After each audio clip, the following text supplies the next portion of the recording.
ये बात है कुरान की।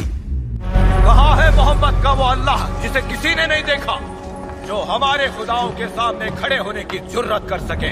ये बात है नबी पाक के परदादा हाशिम की। मक्का वालों, मैं हूँ हाशिम, अब्द मनाफ का बेटा, और हम अल्लाह के घर के मुहाफिज हैं। बिल्कुल सही कहा, हम अल्लाह के घर के रखवाले हैं। किसी में हिम्मत नहीं हमारे काफिले को रोकने की।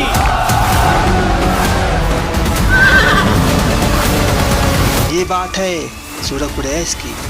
لإيلاف قريش إيلافهم رحلة الشتاء والصيف। याद है नबी के परदादा हाशिम का जमाना, मैं उस वक्त बच्चा था। मक्का से पैगाम आया है, अल्लाह ने कुरैश कबीले की गफलत को लोगों के लिए सबक बना दिया है। सूरह कुरैश है क्या और क्या है इसके नाजिल होने की कहानी?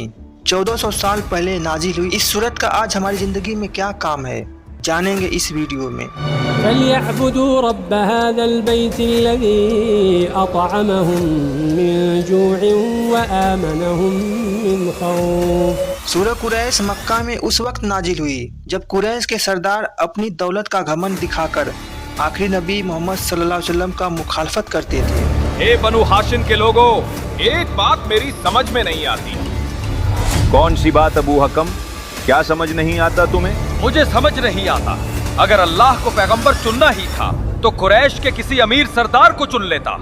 पूरे मक्का में बनु हाशिम का यही मुफलिस शख्स मिला अल्लाह को। सही बात, अल्लाह किसी सरदार को नबी बना दे। और जब इन लोगों का गुरूर हद से पार हो गया तो अल्लाह ने इनको याद दिलाने के लिए कि क्या थी इनकी हैसियत, क्या था इनका मुकाम, तब अल्लाह ने सूरह कुरैश को नाजिल किया। मोहम्मद हर जगह हमें लाजवाब कर रहे हैं और अब वो हमारे कुरैश कबीले के खिलाफ एक नई शायरी लाए हैं। कहते हैं हम नाशुक्रे हैं। शायद वो ठीक कहते हैं, सोचो जरा। क्या कहा? मैं सोचूं? ये मत भूलो कि हम आम लोग नहीं बल्कि कुरैश के सरदार हैं। क्या तुम भूल गए वो जमाना जब मक्का भूख से तड़प रहा था? ये बात मोहम्मद सल्लल्लाहु अलैहि वसल्लम के परदादा हाशिम के ज़माने की है, जब मक्का कहत का शिकार था, आबादी कम थी, भूख से बिलख रहे थे, उनकी हर सांस अपने आप में एक सवाल थी। ये वो दौर था जब लोग इब्राहिम अलैहिस्सलाम के सिखाए हुए तौहीद को भूल चुकी थी। मक्का भूत परस्ती और शिर्क का गढ़ बन चुका था। काबा के अंदर और उसके आसपास 360 बुतों को रख दिया गया था।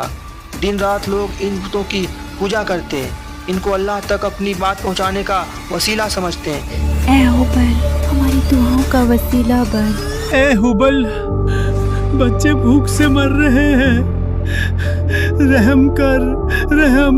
ये जमाना इतना मुश्किल था कि लोगों को ख्वाबों में भी रोटियां नजर आती थी। कल मैंने एक ख्वाब देखा, हम दोनों बैठे थे, पेट भरकर रोटी खा रहे थे और फिर सैर होकर ठंडा पानी पिया।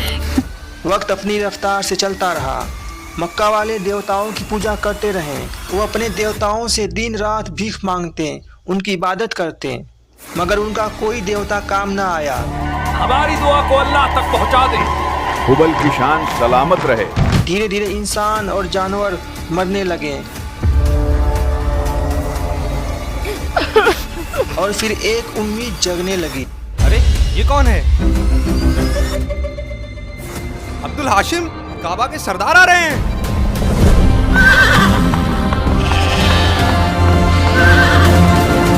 हाशिम दूर दराज इलाकों से खाने पीने का अपने लोगों के लिए सामान लेकर आते हैं। वो प्यासों की प्यास बुझाते हैं, भूखों को अपने हाथों से रोटी खिलाते हैं। अपने लोगों की खिदमत में उन्होंने दिन रात एक कर दिया। कुछ दिन तो गुजर जाएंगे, लेकिन तुम्हें इस मुश्किल का मुकम्मल इलाज निकालना होगा। लेकिन फिर भी भूख के बादल उन पर मंडराते रहे। हाशिम सुबह शाम प्लान बनाते हैं कि मक्का के लोगों को इस मुसीबत से कैसे मैं निकाला अपने लोगों जाए। को इस हाल में नहीं देख सकता। आप सब बुजुर्ग हैं मक्का के, कोई रास्ता दिखाइए। हमारी समझ में कुछ भी नहीं आ रहा है, कैसे निकलें इस मुसीबत से। इस इलाके के बारे में तुम तो जानते हो। मक्का एक रेतीला इलाका था, वहाँ न फल पैदा होता था न सब्जियाँ, चारों तरफ बस रेत ही रेत थी और मुट्ठी भर भूखे लोग। वक्त ऐसे ही गुजरता रहा, न जाने कितनी जिंदगियां मौत के हवाले हो गई। हाशिम गौर फिक्र में डूबे रहे और फिर एक दिन उन्हें ख्याल आया कि मक्का वालों की सबसे बड़ी ताकत अल्लाह का घर काबा है। ये मैंने पहले क्यों नहीं सोचा? ये तो सबसे बड़ी ताकत है। और इसी काबा का नाम इस्तेमाल करके मक्का का पहला तिजारती सफर स्टार्ट किया। कबीले वालों, हम कारोबार करेंगे। सर्दियों में यमन का सफर करेंगे और गर्मियों में सीरिया का। ये क्या कह रहे हैं? ताज्जुब है। ये बात तो कभी सुनी नहीं। हद है। इस ऐलान का सुनकर मक्का वालों के होश उड़ गए। हाशिम का ये ऐलान असल में मौत का पैगाम था, क्योंकि मक्का वालों को डाकू और लुटेरों का डर था। क्या ये ऐसी बात नहीं जैसे हम खुद अपनी मौत को दावत दे रहे हों? हाँ बिल्कुल, पागलपन है, पागलपन। शाम ढलते ही डाकू हमारा माल लूट लेंगे और हमें कत्ल कर देंगे। बिल्कुल सही कहा। हाशिम ठीक कहता है, हम पर कोई हाथ नहीं डाल सकता। हम हैं कुरैश।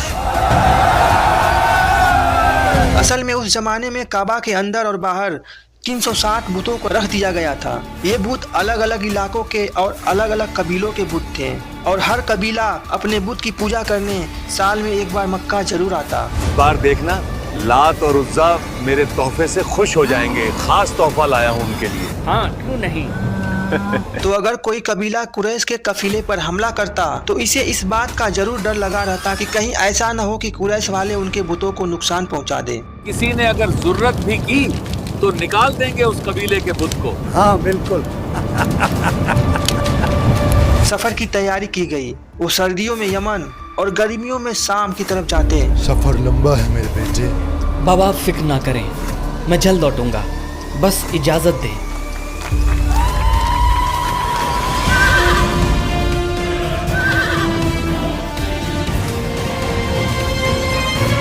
और अगर रास्ते में उन्हें कोई डकैत मिल जाता तो उनसे कह देते हैं, नहीं जानते क्या, हम बैतुल्लाह के रखवाले हैं।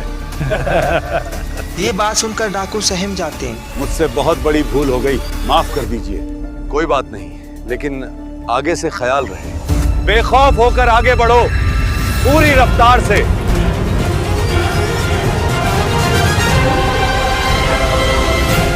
देखते ही देखते मक्का बिजनेस का हब बन गया। लोग खुशहाल और अमीर हो गए और इनके ताल्लुकात कई मुल्कों के राजा से हो गया। हाशिम अल्लाह को प्यारे हो गए, लेकिन ये बिजनेस का सफर चलता रहा। कुरैश वालों का मेरे दरबार में हमेशा इस्तिकबाल है। अबू हादी, हमें वो सूरा तो सुनाओ जो नबी पर नाजिल हुई है। बिस्मिल्लाहिर्रहमानिर्रहीम। لإيلاف قريش إيلافهم رحلة الشتاء والصيف فليعبدوا رب هذا البيت الذي أطعمهم من और अब जब جوع अल्लाह ने आखिरी नबी मोहम्मद सल्लल्लाहु अलैहि वसल्लम को وآمنهم من ऐलान नबूवत का हुक्म दिया तो यही कुरैश अपनी पैसों का जोर दिखाकर उनकी मुखालफत करने लगे। और तब अल्लाह ने सूरह कुरैश को नाजिल किया ताकि उन्हें ये याद दिलाया जा सके कि वो भूख से मर रहे थे। तब अल्लाह ने उनको अपने घर की वजह से इतना बड़ा मकाम दिया कि वह इतनी इज्जत वाले हुए। ये थी सूरह कुरैश के नाजिल होने की पीछे की कहानी। अगर वीडियो पसंद आया हो तो हमारे चैनल लौट आओ अपने रब की तरफ सब्सक्राइब करें और शेयर करें।